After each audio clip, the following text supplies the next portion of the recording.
एक चीज़ मैं कराची के कॉन्टेक्स्ट में, उन्होंने लाहौर का बताया, उन्होंने बताया कि लाहौरी मूड रात को रान रोस्ट खाते हैं। ये कराची में कुछ नाम बड़े अजीब से, यानी मैं तो न्यूज़ हेडलाइन देख रहा हूँ, गोली मार मतलब ये क्या बैकग्राउंड है?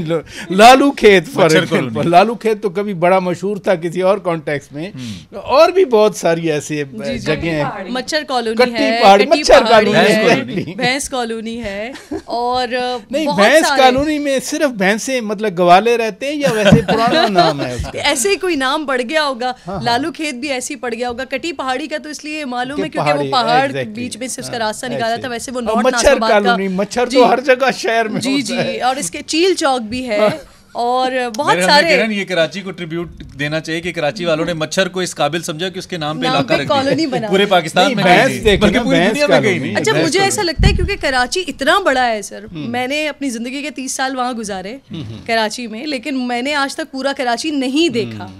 तो इतना बड़ा शहर और जिसको मैंने आज तक पूरा नहीं देखा, तो बताएं कि फिर वो हम जैसे लोग जो कभी-कभी जाते हैं। मैं आपको बताऊं कि कराची का सिर्फ एक सेक्टर आप ले लें ना, लांडी कोरंगी का ही एक सेक्टर ले लें, तो उसमें से आई थिंक 5-6 इस्लामाबाद निकल सकते हैं। तो इतना बड़ा वो शहर है। जी जी, इसलिए मैं कह रहा था ना, इसलिए कह रहा था कि पाकिस्तान है, मिनी पाकिस्तान है, यानी पूरे मुल्क की रिप्रेजेंटेशन है। और फिर उसके लिए मुझे एक चीज और, मैं बार बार ये बात करती हूँ, क्योंकि जो लोग कभी कराची नहीं गए या कभी गए भी हैं, तो वो कराची में अगर कोई फायरिंग होती है, कोई वाकया होता है, कोई सानेहा होता है, तो लोग पूरे ही कराची को कहना शुरू कर देते हैं वहाँ के हालात बड़े ख़राब हैं।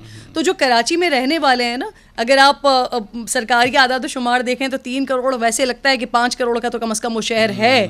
तो वहाँ पर वो इतनी बड़ी आबादी है और इतनी सारी माशाल्लाह आबादी है वहाँ पर, इतना बड़ा इलाका है कि अगर किसी एक इलाके में हो रहा हो कुछ, तो बाकी रहने वालों को उसकी भिनक भी नहीं पड़ती, उसको महसूस भी नहीं होता। और हमने इतनी ज़िंदगी में वहाँ पर गुजार कर आई हूँ, तो वहाँ पर हमने सारी रातें भी हमने सड़कों पर गुजारी हैं। हम बाहर निकलते हैं बड़ी आसानी के साथ और बड़े मज़े के साथ। हम कराची में, मतलब ईद भी मैं कराची में ही करती हूँ जाकर। तो जो वहाँ पर फेस्टिविटी होती है, वो अगेन मैं अपनी उसी बात पे कायम हूँ कि वो बाकी पूरे पाकिस्तान में नहीं होती, जो कराची में होता है। एक मीम भी देखी कि जब ये जंग के ऊपर हम जारी बात है सब रिपोर्टिंग भी कर रहे थे और सारा कंटेंट भी उसी पे आ रहा था, तो एक बड़े मशहूर कंटेंट क्रिएटर, अच्छे क्रिएटर हैं वो, उन्होंने एक मीम बनाई हुई थी, कोई लड़का चलता हुआ जा रहा होता है, वो बाइक पे लगाते हैं, वो कहते हैं हाँ भाई जंग का क्या बना, तो कहता है सर जंग खत्म हो गई। कहते हैं अच्छा चल फिर मोबाइल निकाल। ईद है, बहुत सारे लोग कुर्बानी उन्होंने की, बहुत सारे लोग नहीं कर सकते। हमें सोशल रिस्पॉन्सिबिलिटी में क्या करना चाहिए ऐसे फेस्टिवल्स पे? बड़ा अच्छा सवाल है पराचा साहब आपका। देखिए, सोशल जो रिस्पॉन्सिबिलिटी है वो आपके मोबाइल फोन से स्टार्ट होती है।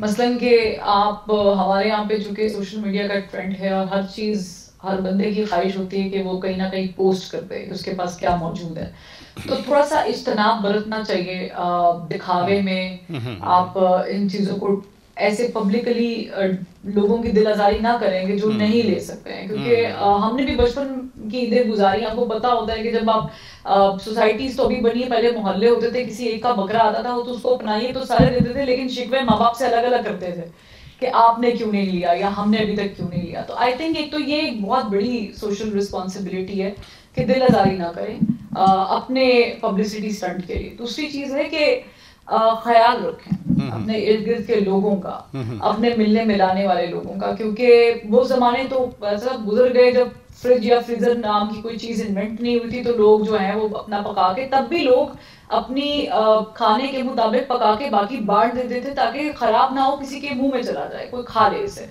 और अब चूंकि फ्रीजर्स है, इन्वेंशन है, तो लोग कहते हैं इसे ज्यादा से ज्यादा स्टोर कर लिया जाए, जबकि ये भी कॉन्सेप्ट गलत है। आप पूरा साल ही खा रहे होते हैं, हम लोग तो पूरा साल ये चीजें दस्तयाब होती हैं, तो इससे कोई फर्क नहीं पड़ जाता। कोशिश करें कि आप अपने फ्रीजर भरने से ज्यादा किसी दूसरे मुस्तहिक को ये अपॉर्चुनिटी दें कि वो खाए, और फिर ऐसे दें नहीं, फ्रीजर नहीं भरेंगे, फ्रीजर नहीं भरा जाएगा तो रॉन रोस्ट कैसे खाई जाएगी? ये एक अजीब सी उसका तरीका है। मैं आपको एक बड़े परवा आप सारा बांट देंगी तो हम आ गए, जब आपने दावत हमें दी है तो कैसे मैनेज होगा फिर? रोश कैसे खाएंगे?